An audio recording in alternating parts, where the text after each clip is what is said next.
Now, what we're going to talk about here with the 40 manager is the diagnostics and troubleshooting. So, realistically, if you went and looked at and really thought about what we've done, everything's been pretty straightforward. It's been a lot of click here, click here, click here, do this, do that. And that's great. And this is pretty simple for a lot of people. But for you techs out there, this is where you're going to make your money. Diagnostics and troubleshooting. What do you do when something goes wrong? Who do they call when they talk about your deployment scenarios? What is the FGFM? What are your keep alives? How do we test that? What happens if it doesn't work? How do we replace the standalone managed device? What CLI and connectivity and resources are there?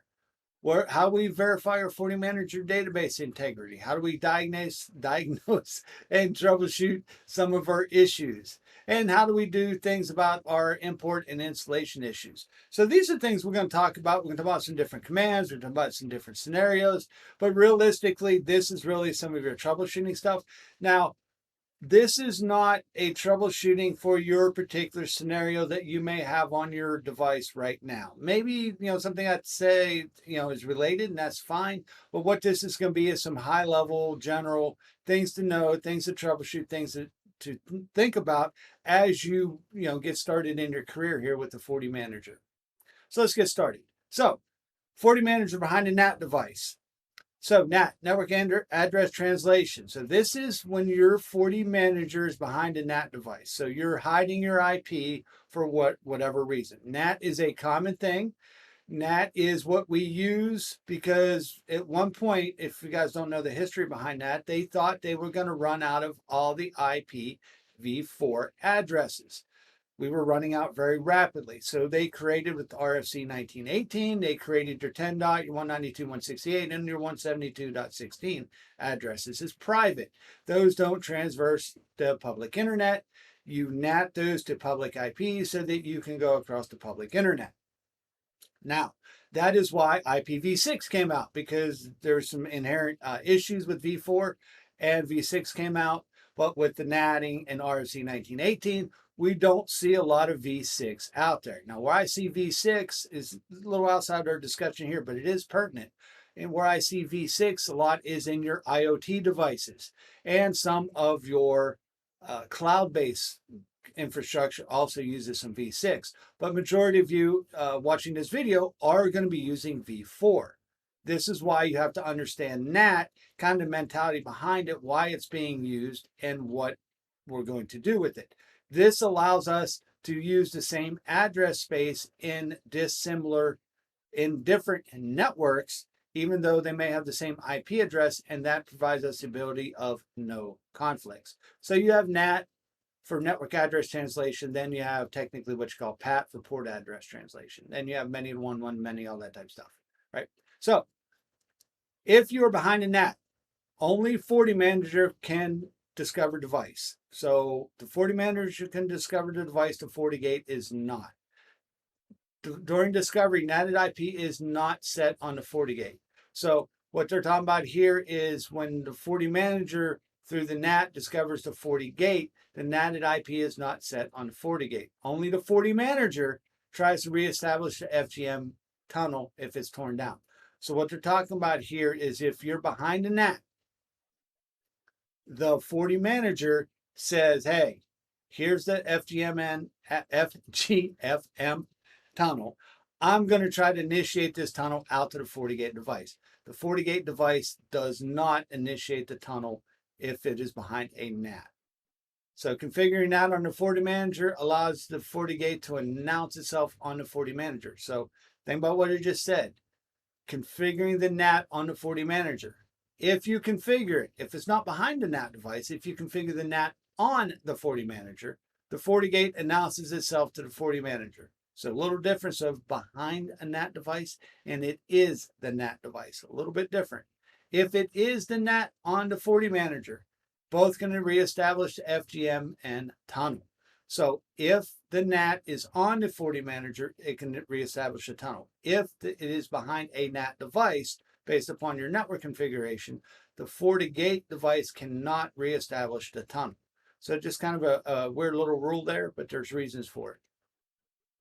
So FortiGate behind a NAT device, the FortiGate can discover the 40 manager can discover the 40 gate through the 40 gate NAT IP.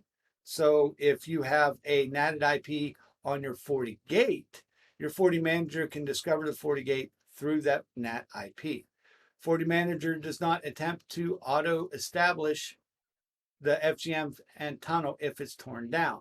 So what you have to do is you have to click the refresh icon in a connection summary widget to force the attempt. So if it does not try to reestablish on its own, you have to go in and click it and say, hey, reestablish.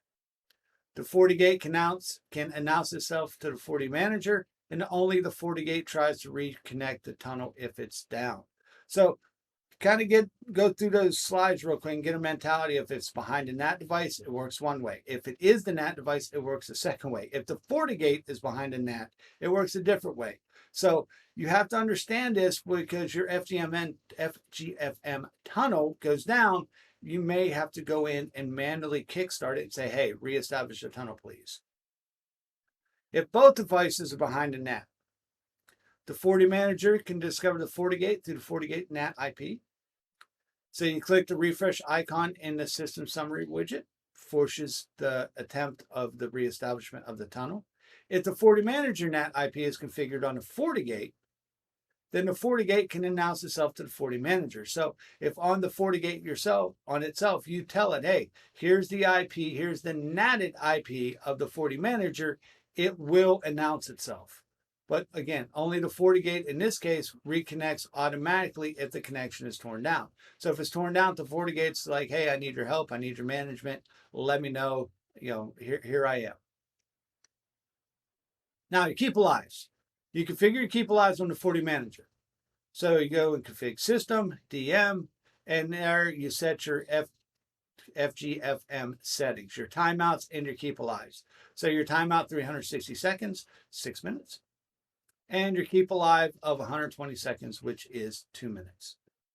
Only 40 gate sends the keep alive to the 40 manager, not the other way around. So basically what happens here is the 40 manager says, here we go. Our timeout is 6 minutes. Our keep alive is 2. The 40 gate every 2 minutes sends a message back to a keep alive to the 40 manager, and it says, hey, I'm here. It resets that timer. After 3 consecutive timeouts, it will tear down that connection.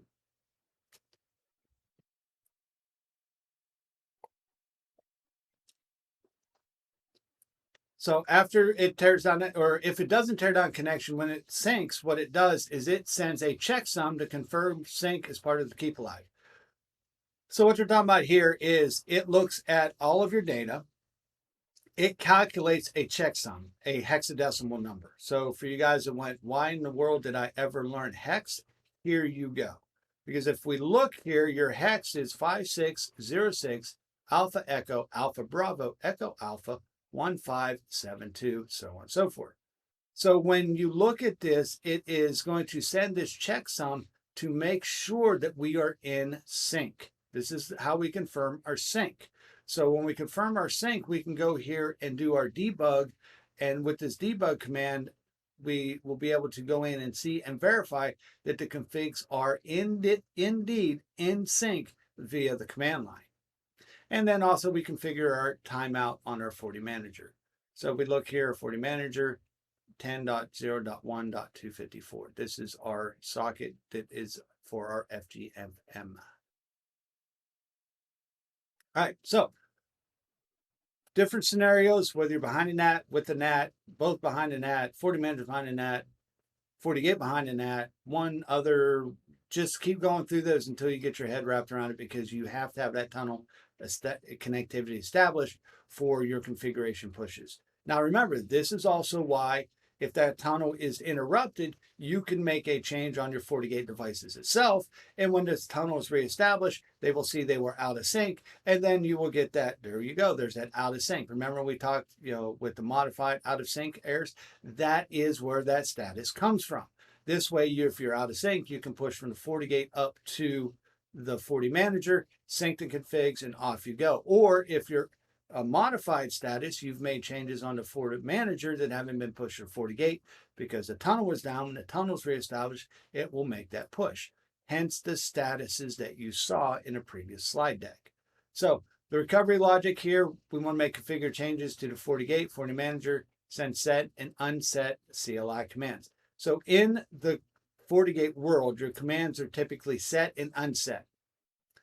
So some of you guys are used to like the Cisco world where you do config T, you go into your interface and it's like, IP space address, whatever. And if you want to turn that off, you do no space IP address, whatever. In the FortiGate world, if you want to configure something like that, it's the set command. And if you want to unconfigure it or remove it, it is the unset command. So same concept, except for in the FortiGate world, it is the set and unset commands. So if the connection fails, the FortiGate applies an unset command after 15 minutes. This is setting, right here, set, rollback, allowed, reboot, enabled. So we're setting this command after 15 minutes if we have lost the ability to connect between the FortiManager and the FortiGate device. Now, what you're going to find out is in the world, things just go bad. Either go bad or you're doing an upgrade. You're replacing the old with a new. Hopefully this is more so what you're doing. So when your management connection request is made, the serial number is verified. So this is how the FortiGate verifies what you are. Your serial numbers are hard-coded into the chipset on your FortiGate. Now, this FortiManager reaches out to the FortiGate and says, hey, I got your IP. Let me check your serial number to make sure everything's good. That is how they connect and they establish and they set up secure connection between them. Now, when you're replacing your standalone device, what you got to do is change the serial number and redeploy the config. So you're going to tell the FortiManager, hey, guess what? Got a new serial number. Same IP address, new serial number. Got it, connect it, send the config. Send a config to the standalone device. This is different than sending it through a cluster. So if you have multiple FortiGate devices, you're not going to send it to all of them. You send it to the primary, and then it is pushed down through everything. So when you send it to the cluster member, the FortiManager learns the serial number through the FGFM tunnel. A little different when you're doing the cluster versus standalone. So let's talk about our standalone. We want to name the original FortiGate or note the original FortiGate device. So when we do a diagnosed DVM device list, this is the current device name. We want to update the serial number and replace the FortiGate. So we want to execute device replace serial number, device name that you just got in the previous command, and the new serial number.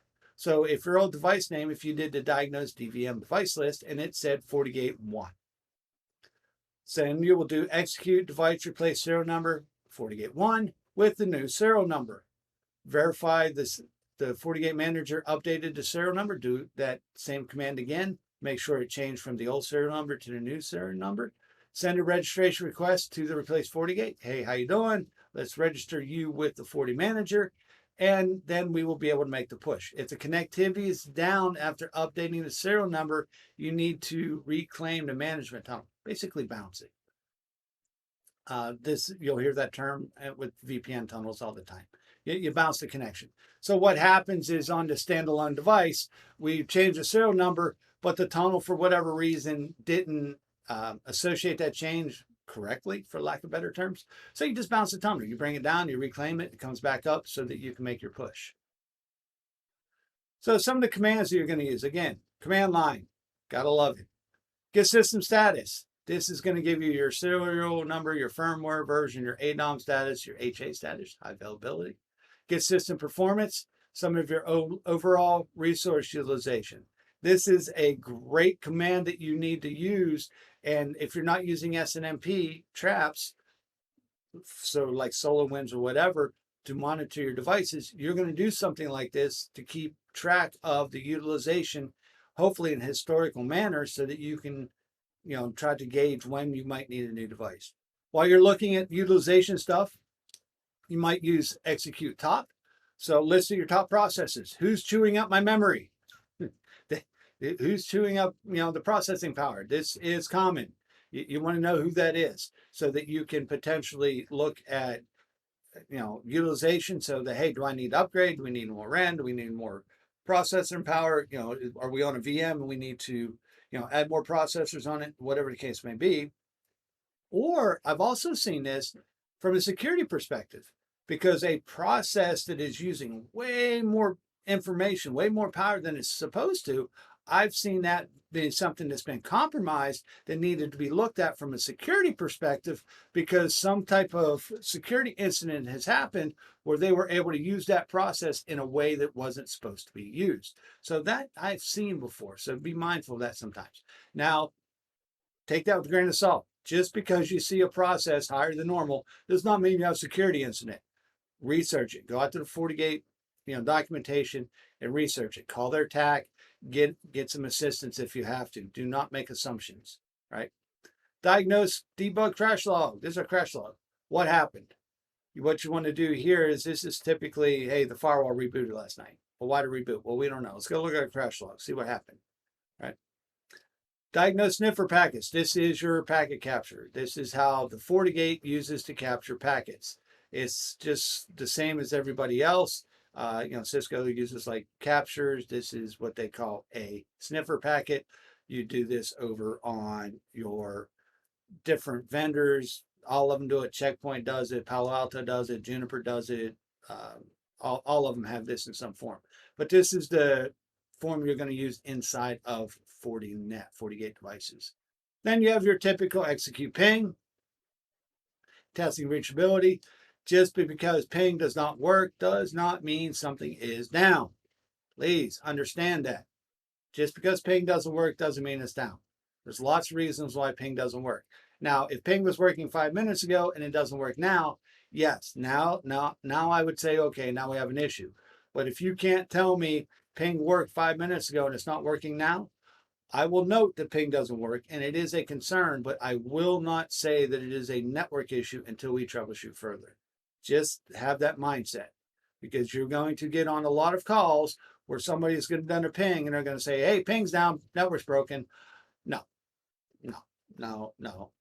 just no. Just say no. Just do your best, Nancy Reagan, for you guys old enough to know who that is. Just say no. That does not mean the network is down. Execute SSH. This is a better test, because ping may be turned off, but if you can SSH, then you know it's up if you get connectivity. If SSH gives you a login prompt, connectivity is there, you do not have a network issue as far as basic connectivity. Does not happen. You have execute SSH for your different IPs, diagnose your session list, and diagnose your DVM device list. Then also you have the ability to diagnose your system, look at your disk partition layout and status. So you'll run into this. So where I've seen issues with this is people log and debug and stuff like that, and they've just filled up their disk drive. They didn't allocate enough space. So you have to clear stuff out. Look at your system resources. This is just a quick screenshot of your system resources, looking at like your CPU, your memory, your hard disk, size, your disk usage, things on that lines. Again, this is a real-time thing that you can be doing to look at to troubleshoot. When you look at your high CPU and memory, what you would do, this is your execute top. What this does is list our top items that are running, our processes that are running. Here's our high disk usage. This is our top I/O for things that are executing and filling up or using our disk at a maybe particularly abnormal rate. Packet sniffer. Here is a shot of a packet sniffer. So if you look here, source IP, destination IP, port number. So this is 541. This is our FGMN. Now what you're going to look for here when you start doing packet sniffers. So here's what you want to look for. When you look at a packet sniffer, I'm looking for the three-way handshake. I want the SYN, SYNAC, ACK. If you can get the SYN, SYNAC, ACK, you've eliminated the network connectivity as an issue, because the SYN, SYNAC, ACK will not work if there's a network connectivity problem. Doesn't happen. It will not work. So if you get the SYN, SYNAC, ACK, start troubleshooting elsewhere. Do not start looking at, well, there's a routing issue. There's some type of weird VLAN issue, whatever. No, you get the SYN, SYNAC, ACK, you have network connectivity. This is troubleshooting 101. Process status, look for locked processes. Why is something locked? Look what we got here, global database, locked.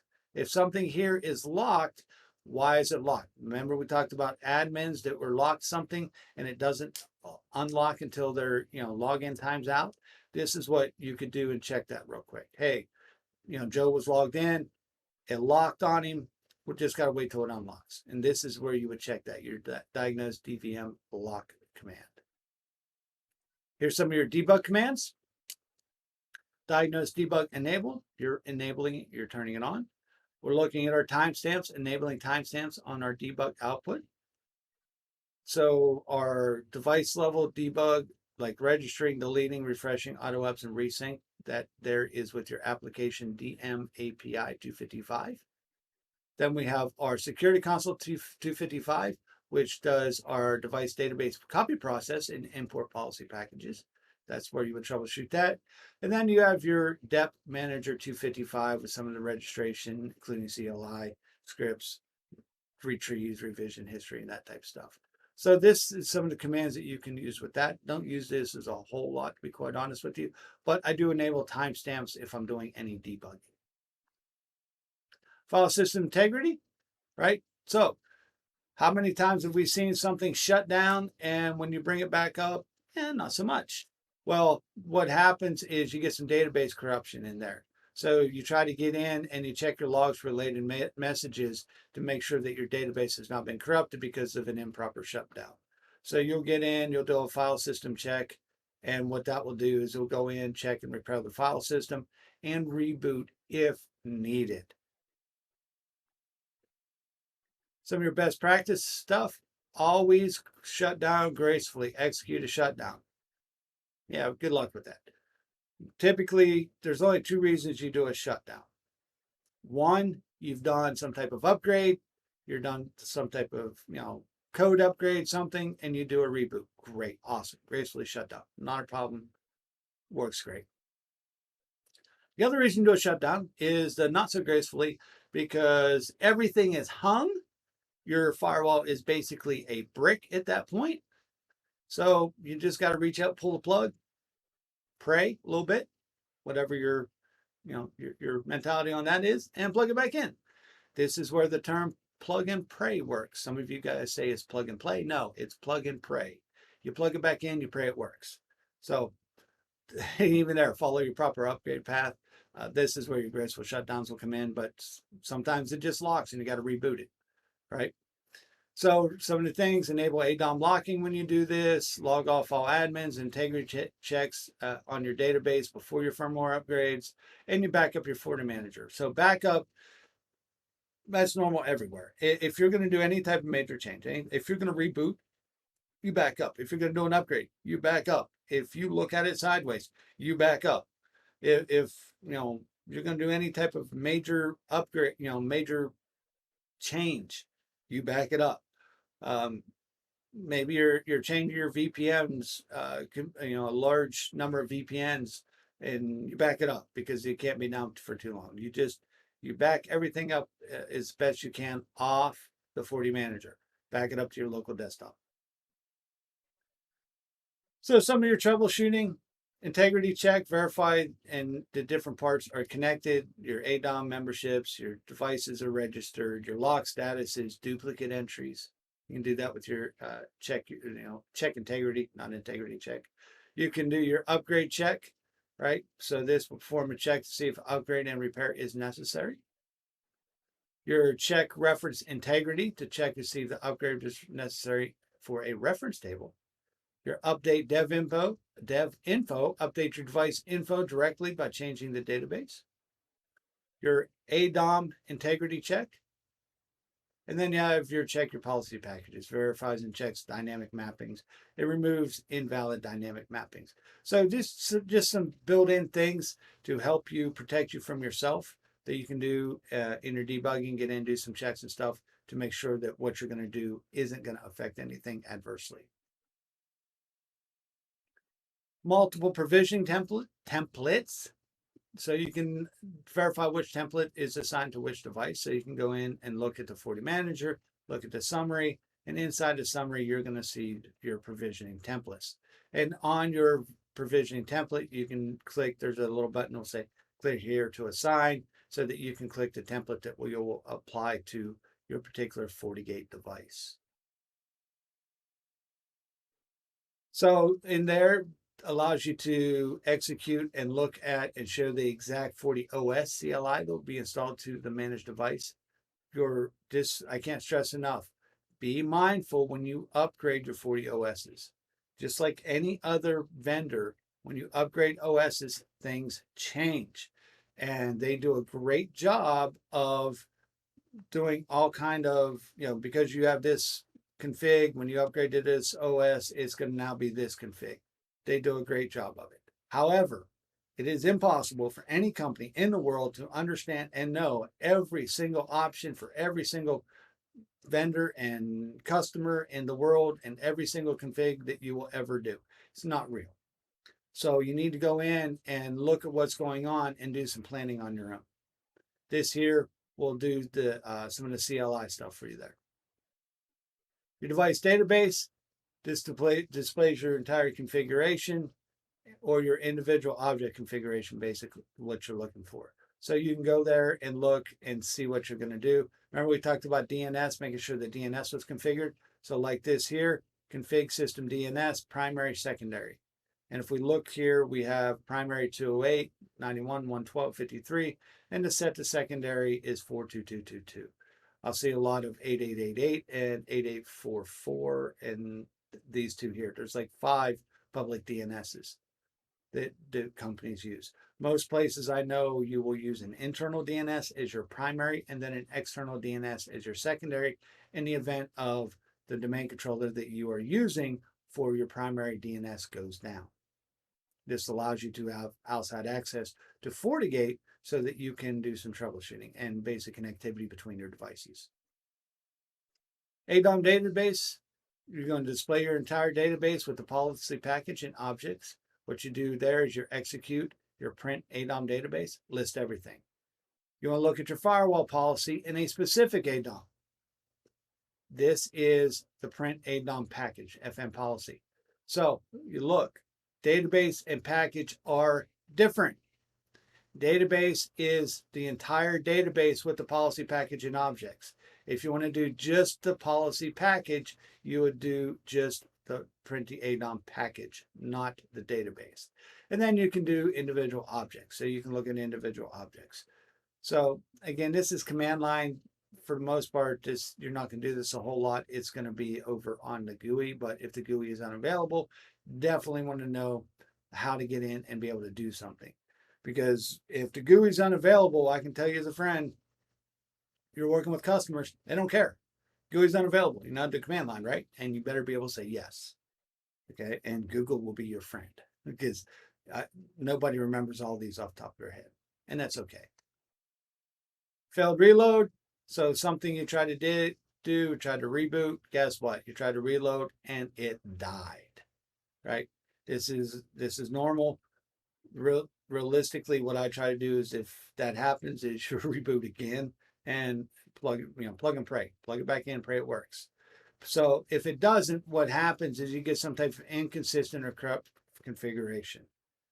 So where you run into this is, especially for you guys that are doing some type of consulting or whatever, and you go into an environment and somebody's got a FortiOS that's been around since Fred Flintstone. And you need to upgrade them to the new latest and greatest OS. And that's great. And what you do is you go straight from the old to the new and it bombs. Because there's an upgrade path a lot of times where you have to go from stage 1 to stage 2 to stage 3 to stage 4. And doing that, it will make the appropriate changes for you. But going straight from 1 to 4, it doesn't make the updates. So you get different types of configuration corruption issues. So to do this, you just diagnose, test, deploy manager, reload config, and your device ID. It shows the stage where it failed. Right? So if it's successful, the device will be updated with the configuration and no new revision history is created. So what happens is if it works, there's nothing there for you, but if it doesn't, it will show you the stage at which the configuration is failing to update the device level database. So now you can go back and say, oh, okay, well, here's where it's failed. Now you can start troubleshooting why it failed and how to get around that issue, how to fix it. Import issues. So you get a failed import, right? Verify the policies and object have been imported, not failed. So sometimes you'll get a message that says something is failed, but when you go look, it's really there. It just happens. So just know if you see this, check that it did import properly before you get all bent out of shape about it. Check the download report for reason of failure. This is very good. A lot of times the FortiGate will say, hey, we didn't import this for whatever reason. And if your local logging is set to debugs, you can also look in there and see what's going on. So you get a failed import. What happens? Well, some of the policies installs from the FortiManager might be deleted. So if this happens, two ways you can do this. Remove the interface bindings via CLI and remove the interface binding by locally logging into the FortiGate and rename the address objects. So what you can do is when you do this, it allows you to re-import the policy after fixing the address objects, if you have an address object issue. So again, if it dies on you and it says, hey, we got this installed, it failed, the objects and the policies were deleted. Remove the interface bindings, remove the address object, whichever the case may be, and then re-import the policy package after fixing the address object. So if the address object has died on you, you need to fix it and then re-import it. Some of the different copy failed issues that you're going to run into internally. First thing you want to do, first thing that is performed before the installation is your policy package installation has failed. So what you're going to look at, an operation fails between the ADOM and the device database. So remember, we have the ADOM database, the device database. So that fails.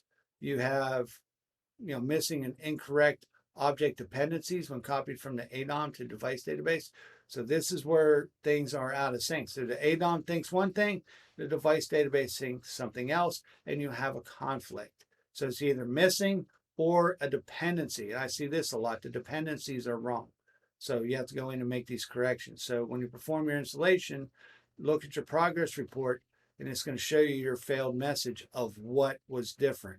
So maybe there's some type of dependency that came down. It wasn't there in the device database, even though it was in the ADOM, or vice versa. You go in and you look at your installation and look at your progress report to see what the issue was so that it can be addressed. So again, guys, this is just a real high 9-mile overview of some of the things that you can do to troubleshoot. So you can look at your different deployment scenarios, understanding, hey, if I'm behind in that, both behind in that, one behind in that, how all that works. You got to understand your keep alives, and not only your keep alives, but who initiates the keep alives. You can replace a standalone device by changing your serial number. Once you tell the FortiManager about the new serial number, then it connects to it, and you can push the policy package to it, or you can import the policy package from the old device.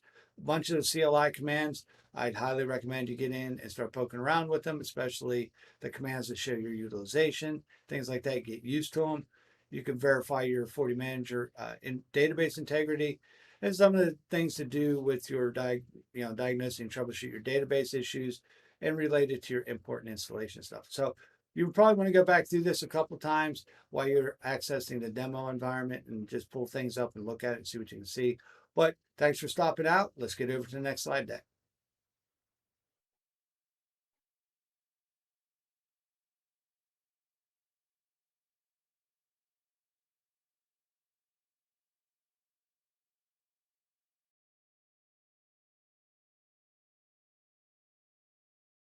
Everybody, welcome back. Zach with Stormwinds. So what we're going to do is in our final slide deck here is we're